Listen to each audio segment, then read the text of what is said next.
கடன் தொல்லை அடியோடு ஒழிய வாராகி வழிபாடு.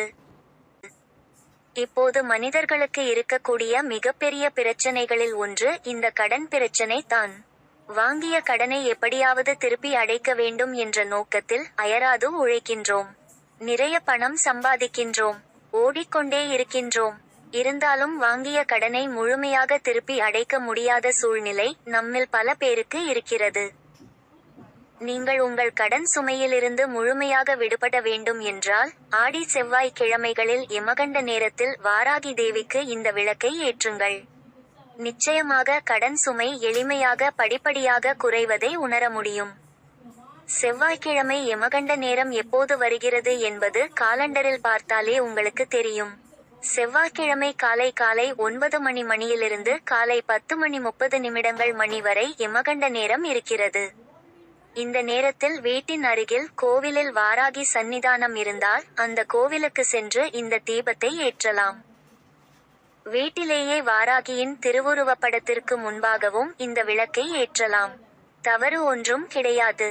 வீட்டில் வாராகி திருவுருவப்படம் இல்லை என்றாலும் சரி, வாராகி மனதார நினைத்து பூஜை அறையில் இருக்கும் அம்மன் முன்பு இந்த விளக்கை ஏற்றி பிரார்த்தனை செய்தாலும் நிச்சயம் நன்மை நடக்கும். ஒரு வாழை இலை அல்லது பாக்கு மட்டை தட்டில் பச்சரிசி கொட்டிக் கொள்ளுங்கள். அதன் மேலே உடைத்த தேங்காயை நிற்க வைக்க வேண்டும். அந்த தேங்காய்க்கு உள்ளே இலுப்பை எண்ணெய் ஊற்றி சிவப்பு நிற திரி போட்டு தீபம் ஏற்றி வாராகியிடம் கடன் சுமை தீர வேண்டும் என்று பிரார்த்தனை செய்து கொள்ள வேண்டும். இந்த தீபச்சுடரானது கிழக்கு பக்கம் நோக்கியவாறு எரிய வேண்டும். நீங்கள் வடக்கு நோக்கியவாறு நின்று கொண்டு உங்களுடைய பிரார்த்தனையை வாராகிவிடம் சொல்ல வேண்டும். ஆடிச் செவ்வாய் அன்று இந்த பரிகாரத்தை செய்ய துவங்குங்கள். அடுத்த 5 செவ்வாய்க்கிழமைகளில் இந்த விளக்கை ஏற்றி வாராகியை வணங்க உங்கள் கடன் சுமை முற்றிலுமாக குறைய துவங்கும். வீட்டில் இந்த தீபத்தை ஏற்றினால் அந்த பச்சரிசியை சேகரித்து வைத்துக் கொள்ளவும். தேங்காயை பசு மாட்டிற்கு கொடுக்கலாம்.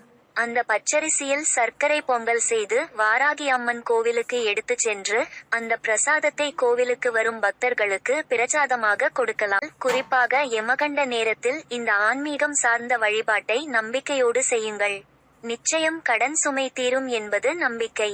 உங்களுக்கும் இந்த வழிபாட்டில் நம்பிக்கை இருந்தால் பின்பற்றி பலன் பெறலாம்.